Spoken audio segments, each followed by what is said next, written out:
Halo, selamat siang. Salam sejahtera untuk kita semua. Perkenalkan, nama saya Rafli Adestia dari kelas Geofisika A FMIPA UI 2020. Di sini, saya akan menjelaskan mengenai sistem hidrolik yang bekerja pada ekskavator. Kalian pada tahu nggak sih apa itu ekskavator? Nah, di sini saya akan menjelaskan terlebih dahulu apa itu ekskavator. Ekskavator adalah alat berat yang digunakan untuk menggali dan mengangkut suatu material seperti tanah, batu bara, pasir, dan lain-lain. Berdasarkan sistem penggeraknya, ekskavator juga dibedakan menjadi dua jenis, yaitu sistem kabel atau tali dan sistem hidrolik. Saat ini, ekskavator sistem kabel sudah jarang digunakan karena jenis tersebut kurang efisien. Ekskavator hidrolik menjadi pilihan utama dalam konstruksi karena selain lebih efisien, juga sistem pengoperasian alat tersebut lebih mudah, serta perawatannya relatif sederhana ketimbang ekskavator kabel. Dengan media utamanya yaitu fluida, tenaga yang dihasilkan untuk melakukan penggalian, pemuatan, dan pemindahan material juga lebih besar pastinya kan. Secara umum, konstruksi hidrolik ekskavator terdiri dari dua bagian, yaitu attachment dan base machine. Yang pertama ada attachment. Attachment itu terdiri dari tiga bagian, yaitu ada boom. Apa sih itu boom? Boom adalah attachment yang menghubungkan base frame ke arm dengan panjang tertentu untuk menjangkau jarak loading ataupun unloading. Yang kedua ada arm. Arm adalah attachment yang menghubungkan boom ke bucket. Yang terakhir ada bucket. Apa itu bucket? Bucket adalah attachment yang berhubungan langsung dengan material pada saat loading tersebut. Selanjutnya ada base machine yang terdiri dari tiga bagian juga. Yang pertama adalah base frame. Apa itu base frame? Base frame adalah bagian yang terdiri dari cabin, mesin, counterweight, dan komponen lainnya di atas revo frame. Yang kedua ada track frame. Apa itu track frame? Track frame adalah komponen yang terdiri dari center frame dan crawler frame yang menjadi tumpuan operasional ekskavator hidrolik.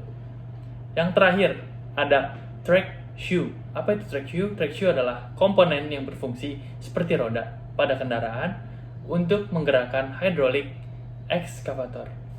Nah, selanjutnya ada dua komponen nih di ekskavator hidrolik ini.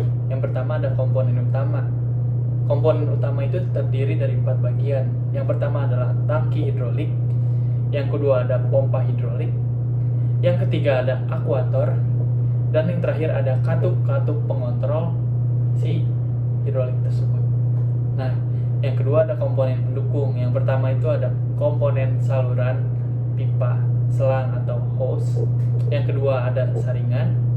Yang ketiga ada pendingin minyak.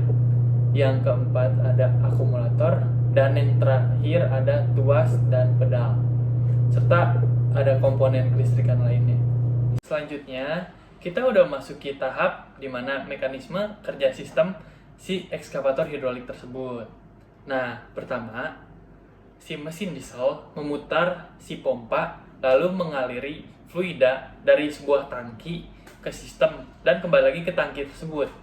Lalu, pompa hidrolik mengubah si energi mekanik menjadi energi hidrolik dalam bentuk aliran dan tekanan. Lalu, control valve akan mengandalkan aliran fluida dan arahnya. Kemudian, fluida itu mengaliri di dalam pipa dan meneruskan tenaga ke masing-masing komponen. Nah, di sini berlaku hukum Pascal. Apa sih berlakunya? Nah, di sini tuh dimana si besar tekanan dalam fluida merupakan gaya dibagi si luas penampang bidang tekannya. Nah, terakhir, ketika mendapatkan distribusi fluida dan pompa berada pada komponen seperti kaket silinder, arm silinder, boom silinder, swing motor dan travel motor akan bekerja dengan menghasilkan gerakan-gerakan yang sesuai pada fungsi kerjanya.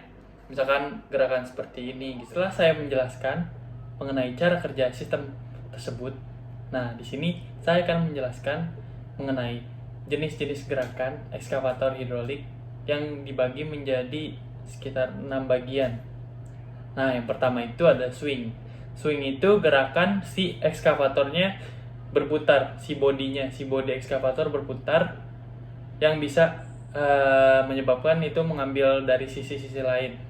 Nah, itu putarannya itu bisa mencapai 360 derajat. Yang kedua, ada traveling left shoe. Apa sih itu traveling left shoe itu? Jadi, traveling left shoe itu merupakan gerakan yang dibagi menjadi dua, yaitu gerakan maju mundur si ekskavator pada bagian track shoe-nya itu di sebelah kiri. Nah, yang sebelah kanan itu namanya traveling right shoe, atau prinsipnya ya sama aja kayak traveling left shoe, cuma itu bagian track shoe yang sebelah kanan. Nah, yang keempat ada boom rise and down. Apa itu boom rise and down? Boom melakukan gerakan mengangkat ketika katup boom rise dan katup boom down tertutup, sehingga boom melakukan pergerakan naik atau turun. Nah, yang kelima ada arm in and out. Apa itu arm in and out? Merupakan gerakan ke atas dan ke bawah pada arm cylinder yang dimana berfungsi membantu bucket ketika menggali dan memindahkan material. Nah, yang terakhir ada bucket crawl and down. Apa itu? Bucket crawl and down merupakan gerakan oleh si bucket silinder tersebut yang berfungsi untuk mengambil misalkan ngambil pasir atau batu dan memindahkan material tersebut ke bagian lain gitu. Nah, setelah saya menjelaskan beberapa cara kerja pada ekskavator hidrolik, gaya yang bekerja pada ekskavator hidrolik, dan sistem-sistem yang bekerja, nah, saya dapat menyimpulkan bahwa si ekskavator hidrolik jauh lebih unggul daripada ekskavator yang menggunakan kabel.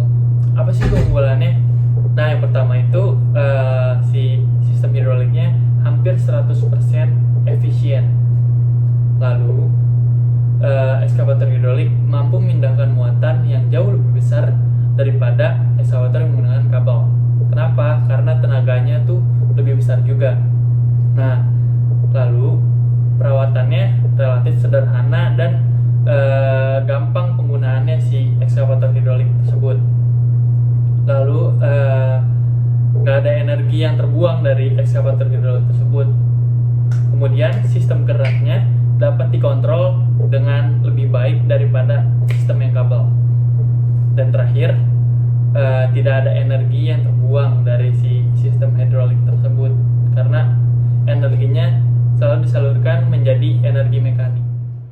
Sekian materi yang dapat saya sampaikan mengenai sistem kerja hidrolik pada ekskavator kali ini. Kurang lebihnya saya mohon maaf. Selamat siang.